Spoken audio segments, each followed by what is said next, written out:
people of Christ in the City, people of everywhere around the world. This is David Christopher Pacheco. Hi, my name is Kimmy. My name is Arthur Ortiz. Been in Denver since 1973. Okay, so let's just talk in circles for a little bit. Just talk in circles, just shoot the breeze a little. Yeah. Now they see beyond what I look like. They see what my actions are and say, hey, that is a good person. A lot of people say home is where the heart is, but my heart's in many places. It's just I don't know where home is.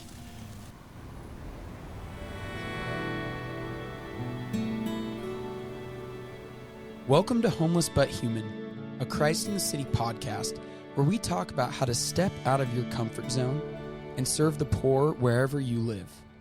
I'm your host, Blake Brulliette, Managing Director at Christ in the City, and with me is my co-host. Hi, my name is Shayla Elm, and I'm the Community Engagement Manager here at Christ in the City. We are so grateful to be back for this second episode. Whether you're tuning in for the first time or coming back, we truly appreciate it. And today we have two of our missionaries. So I'd like to introduce our two missionaries today, Emilio and Grace. Grace, if you wouldn't mind introducing yourself and sharing us a little bit about. Hey everyone, my name is Grace. I'm a second-year missionary, and I'm from Cheyenne, Wyoming. Fun fact. My name's Emilio. I'm also a second-year missionary with Grace, and I'm from New Jersey. Emilio, actually, I remember his interview. He showed up at Christ in the City for this week-long mission trip, and out of nowhere was like, hey, you guys don't know me, I don't know you, but the Lord's telling me to apply. So we interviewed him, and he got accepted like within a week. And we're like, what just happened? Like, usually our applicants take months, and here's this Emilio guy from University of Pittsburgh, didn't even know Christ in the City before, and now he's a year service missionary. Yeah, I can't explain it. It was awesome, though. No regrets. Yeah, no, that's how the Holy Spirit works. Truly, you can't explain it. It's beautiful. Mm-hmm. Grace or Emilio, would one of you want to explain what being a missionary looks like out on the streets? Yeah, definitely. So in our street ministry, before we even ever go out on the streets, we're prepared with a lot of the resources in Denver so that we're aware and can refer any of our friends that we have to these places that could help them. But our calling as missionaries is not really to give them any material or physical need, but rather to sit with our friends in their sufferings. Yeah, and like just walking with them, just befriending them, in its plainest sense. And how this looks is we have 7 different areas of the city that we go into. Each team has anywhere from 3 to 7 people. And from there, we break up into smaller groups. I can speak for my team. We have 6 of us on our team. Sometimes we break into 3s. Sometimes we break into 3 groups of 2.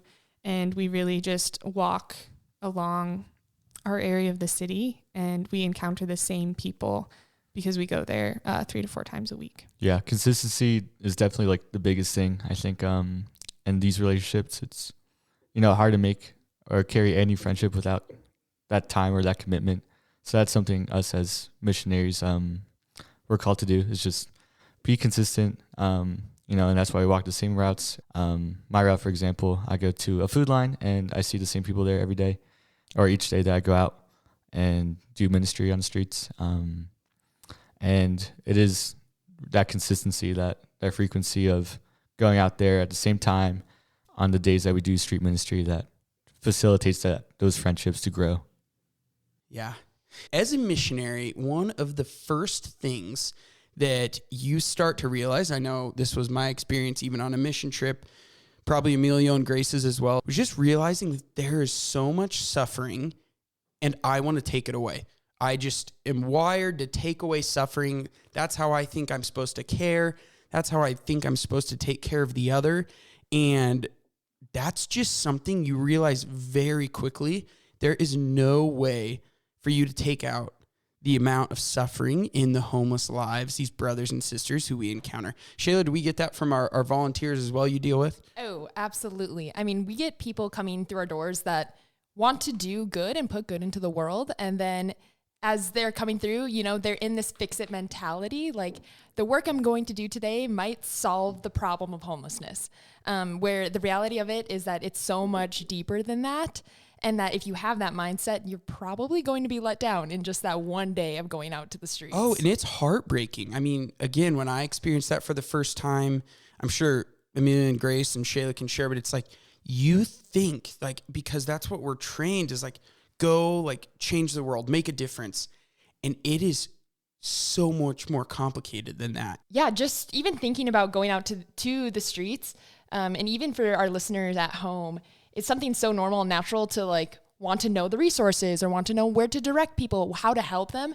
But today I'm really excited because we're talking about a little bit different, and how we can support the people on the streets, our homeless friends on the streets, how we can support them a little bit differently. Yeah. And at Christ in the City, diving into some of the formation, right? Our missionaries get formed. They take classes, they listen to seminars, they learn intellectually about the church and the world. And one of the things that the Holy Spirit inspired at Christ in the City is our model for ministry, our model for encounter with the homeless. And that is Mary and John at the foot of the cross. And that is what today's episode is about. Truly the suffering and the example given to us by Mary and John at the foot of the cross. And that is realizing what our role in suffering is. Like, what are we supposed to do? And we want to share that with you. And if you've already heard it, it is such a good reminder. And to begin with, we look at, when was Jesus Christ, our Lord's greatest moment of suffering? A no-brainer. It was him on the cross, his passion and death. And at that scene, Mary and John can be seen depicted all over the place in beautiful artwork, just sitting at the foot of the cross. And in that moment, we can assume they wanted to take away the Lord's suffering. They wanted to do something to ease his pain, something to lighten that load, to take it upon their shoulders. Yet there was not a single thing they could say. There was not a single thing they could give to Jesus. So what did they do? They were being with our Lord. And I just imagine my vision of this is just that Jesus opened his eyes at some point of that and just gazed into the eyes of Mary and St. John and just knew that they were there for him. They didn't have to say anything. They didn't have to do anything. Just being there for him was compassion, was the love, and actually the greatest gift they could give to Jesus in that moment. And when we encounter the suffering, this is what we teach our missionaries. This is the model we use at Christ in the City. Mary and John at the foot of the cross. Yeah, and I would just like to add to that, it would have been weird if Mary and John didn't have this feeling of, I would love to take this away from Jesus, to take this away from my son, to take this away from my friend and my brother. That's such a normal feeling, and that's why we have to do this, and like talk about this spirituality of, no, I'm actually just going to go and be with that person. I'm actually just going to go and sit in that suffering with them. And my job isn't necessarily to end all suffering, to end their suffering. But maybe my presence being with them can just offer a sort of comfort. Maybe it can offer them a feeling of being known. And so the byproduct of you being with them could maybe alleviate the suffering, but that's not the point. That's not the purpose. The purpose is simply just to go and be with that person on their cross, to love them and to ultimately just be with them. When we get high school groups come, I'm like, imagine if Mary and John had phones at that time and were sitting there texting while Jesus was hanging on the cross. Like, that would be ridiculous, right? They weren't talking to the soldiers. They weren't distracted, looking at the birds in the sky. I bet they were just with him, like fully present with him. And, it's something in my missionary journey, in most of our missionaries' journey, as well as our volunteers, it takes a while to buy into. Totally. Like, we want to fix things, and it is fun, and there's nothing wrong with it. Like Shayla said, we're wired to help. But these moments where there's truly the greatest gift you can give is yourself. Mm-hmm. Like, just you. Like, nothing, no words, no thoughts, like just you. And that's why we have Emilio and Grace here today, our experts on the streets of Denver. And we would love to hear from you guys. What are some stories maybe? Have you had conversion in your own hearts with this? Well, at least for me, I think the first time I actually encountered that on the streets was with one of my friends. He was living in this huge encampment, and they were just really, really struggling with, like, he was really struggling with just loving himself, like recognizing his own dignity. And there was just this one day where he just like fleshed out his entire self on us, all his struggles, his addictions, and I mean, in those situations, it's like the only thing you can do is just receive this weight or this burden that this other person is carrying, and there's nothing we can say. There's nothing you can really do, or there's nothing like I could do, but to just sit there, to just be with him. And I'm pretty sure that's the only thing he wanted, because how many times do our homeless friends just have no one to talk to at all, no one to receive them? And that's the only thing that he wanted on that day. Did you guys continue that relationship afterwards? Was that like a changing point for you? Oh yeah. I would say it just got like so much deeper, so much intentional. And the trust that we had with each other at the end of that, just because of the way he felt heard and the way he was received, just honestly made him one of the best friends I could have ever asked for. That is remarkable, Emilio. And do you still keep up with him, or how's that relationship gone? Actually, I got a message. Our team got a message from him 2 days ago, because he recently moved out to some family to live with them, getting out of the encampment and trying to make a new life, a better life for himself. And he reached out, and we're hoping to see him in another week or two. No way. Yeah. That is beautiful. It's crazy. One of my favorite parts about that, Emilio, is did you ever think that, you probably wanted to get him into housing? That day that he was struggling so much, you probably wanted to do something to get him off the streets. And I mean, did you guys even, let's be honest, you probably didn't get him off the streets, but we know that those seeds and that love is the first step, right? That ruptured relationships and just approaching that. Oh yeah. I think you kind of nailed it with just our tendencies to help or our tendencies to fix problems. But in the end, we can't control what other people do. We can't control their actions, their feelings. In the end, it is those seeds that get planted, that love that we provide to them, that is like that spark, that fire that just hopefully, in themselves, they find that in themselves and pursue that goodness that they truly do deserve and that we try to tell them that they deserve. Emilio, when you were talking with this friend and he was, very much unfolding himself and the struggles he was having, what do you think he was looking for from you? When he was telling you all these things, what do you think he was looking for from you as a friend? Just comfort. Just peace or ease, just to be heard. That was about it. He didn't want anything else. He didn't want the socks in our bags. He didn't want the water bottles. He didn't want the snacks. He just wanted us, our presence. And it was a really profound experience when we realized that from him. He just wanted us, and even us in our own imperfection, how much that just is able to comfort him. Yeah. That's beautiful. Mm-hmm. Thanks for sharing, Emilio. Of course. Grace, we'd love to hear a story from you, or if you have any thoughts about, your experience with this spirituality of Mary and John at the foot of the cross, and if you have any specific experiences with that. Yeah, definitely. I'd love to share. Actually, as Emilio was talking about his own experience, I thought back to one of my team's friends that we made last year, and it was a pretty different experience than what Emilio was explaining. We met this man in early October, and he was sleeping underneath an overhang near this really fancy building that hosts events. And he was the only one that stayed there. He was a loner.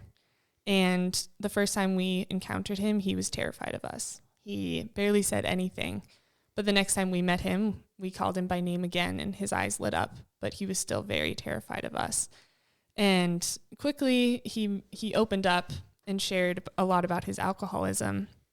And of course, like Blake was saying earlier, my first instinct was, oh my gosh, how can I fix him? What can I do? I can find a program for him. I can find somewhere he can go that he can sleep and become sober. But I realized that there was no way that that could happen until he found dignity in himself, until he was no longer afraid of the love that Christ wanted for him through us. And there was nothing we could do for that except for sitting him and loving him and telling him happy birthday when it was his birthday, and just whatever we could do to remind him that we knew him and we loved him. And for me, that was really the first hard experience that I had with street ministry. And I really had to pray with Mary's heart, with her immaculate heart, and allow myself to be wounded like her heart was wounded like Christ's. But it's in those wounds that beauty and those roses are made. And I don't think there's really any other thing I could do per se other than ask for Mary's intercession to love like her at the foot of Jesus. My goodness grace, what a moment. Yeah, and as you say that, it's like he was afraid of you guys because to him, you were just another person, right? Yeah. He didn't know if you wanted something from him. Like in his, and I mean, Grace knows this, but in his defense, it's like he's probably been used. He's probably had people try to take advantage of him. And that is our reaction. Like that's survival on the streets. And calling him by name that second, like that first time, there was nothing you could do, it sounds like. But it was the consistency, that constant presence, that different encounter. And that's where he probably was convinced, not by your words. I mean, calling him by name is, you're just saying his own name. You're not coming up with something crazy. No. And it was truly like being there with him. And man, that had to have been a difficult but transformative moment to reflect on in prayer and go through that heart of Mary. Oh yeah. Once I realized how much she could help me and what her intercession meant for me, it was a game changer. Like it was truly the graces given from her through God that through her by God. Whatever. Yeah. Anyways, there was nothing that like I could say or do to fix him but love him, and I couldn't love him by my own strength. So I needed her help and I needed the Lord's help as well. Oh, completely. And my favorite thing is like, these stories you two just shared are like, one story of many, right? Many. And I can't imagine the other stories of how your heart's gotten deeper and, but at the end of the day, let's take it back to community life here. So as you know, we go to the streets and we come back and our missionaries live in community. And that is many times where the rubber meets the road. Right. And, many of you are supporters of Christ in the City, those who love the poor as well. Like you can only be on the streets so much, just like our missionaries. So when you come back to home, how have you found that being Mary and John at the foot of the cross in community can be transformative? I think that in community life is where this loving at the foot of the cross becomes even more a reality, which sounds crazy to say, but it is so much easier to love people who are in such a physical and visible poverty. But when we come back home, like that's when we're tired, that's when we're exhausted, that's when we don't really want to be on anymore, but we have to be. We are called to be loving and to be, we are called to enter into our community members' sufferings just the same as we're called to enter into our friends on the street sufferings as well. I would say more too, like our time out doing our ministry is probably a third of that, of just what we spend in community. So just, flipping that switch on and off and just trying to love our homeless friends on the streets I would say is a lot easier than like always keeping that on with each other as missionaries in community. The tendencies to fix, they don't leave wherever you are, just in life. And there are times where maybe I was trying to find a solution, and it just wound up like making the matter worse. And all that Lord was to do was give space, give freedom, and just allow God will like work through the other person, and like just be patient and yeah, just like rest with that person. Nothing more than just listening, being there with them, just trusting in God and surrendering those little desires that like I had in my heart to God and allow him to do it in his own perfect way while I was trying to do it in my own like imperfection. I would like to share a story of, I think, receiving that love of Mary and John at the foot of the cross in my suffering. So my grandma passed away in February of this year. And I remember I found out on a Thursday, which happens to be the day that we have what we call Marian groups, where we meet with 5 to 6 other people of our same gender. So I meet with 4 other women every week, and Emilio meets with 4 other men every week. And I got to that Marian group, and I couldn't do anything but sob. And I felt so bad because here were these 5 women just staring at me, and they couldn't do anything to help me but sit there and listen to me cry and weep with them. And there was nothing else that I needed at that time than to just cry and to let out like that deep sorrow that I was feeling. And I think to be able to be received that way was such a privilege and gave me so much insight into what it is to be Mary and John. Because when you are in that deep of a suffering and there is nothing that can be done for you, just knowing that there are people around you that love you is incredible. Yeah, and they were just looking at you with love, I'm sure. Oh, yeah. Yeah. And, I mean, my goodness, as you two were talking, it's like I forgot whether you were talking about your ministry with the homeless or community, in all honesty. It's like truly we all have that pour in us, right? We all have that like we don't only need to love others and be Mary and John at the foot of the cross, but there's always those moments where we're Christ on the cross and we need to let people be Mary and John for us, seeing us, gazing into our eyes. And that can be a whole nother podcast episode. But yeah, for this one, just to truly wrap up and recap what we've talked about, you know, at Christ in the City, our missionaries go to the streets and there is suffering. And what do? Right? We know the resources, we know where to send them, but at the same time, there's a lot of hurt in the world that can't be fixed by a resource. And that's where the Lord led us to Mary and John at the foot of the cross.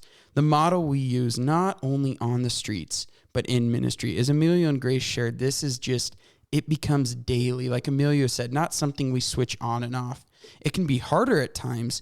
It may seem a little dimmer, but at the same time, just that presence, that looking and being fully present with the person suffering you're with, knowing you want to fix them, like I'm sure Mary and John did, but remembering that the greatest thing you can do is be there with them. There's no words that you have to come up with, no action you have to come up with, but truly being with them. So Emilio and Grace, thank you so much. Thanks for having us. Thank you guys. This was fun. Well, thank you guys so much. From Shayla and I and all of Christ in the City, we encourage you this week, be Mary and John at the foot of the cross. And if you're one where you don't have any to give and you happen to be Jesus suffering this week, don't be afraid to let Mary and John look at you and gaze at you and be with you. God bless you all. Thanks, guys. Mother Teresa, one of our patrons, would say, if I look at the masses, I will not act. If I look at the one, I will. Because of these one-on-one encounters, because of people like you stepping out of your comfort zone, this mission is spreading. This mission is making its way into parishes, schools, seminaries, and communities nationwide. We have families making care kits for the homeless, college students coming on week-long mission trips and then going back on fire to serve the poor in their cities, seminarians and small groups across the country doing Christ in the City style street ministry. This mission is becoming a national and worldwide endeavor, and we're so happy you're here. For even more in-depth Christ in the City training, exclusive videos, and interviews with the homeless, we invite you to join our known and loved monthly giving community. This is one of the most impactful ways you can join us in this mission. Visit christinthecity.org and make a monthly gift today to join our known and loved community. and receive a special Christ in the City gift. Imagine with me for a moment if every homeless person had one friend who cared about them. What a difference that would make in the world. And what if that one friend is you? You can listen to this podcast on iTunes, Spotify, podcast platforms. And do us a favor and go hit subscribe and leave us a review. Again, check us out more at christinthecity.org. God bless you.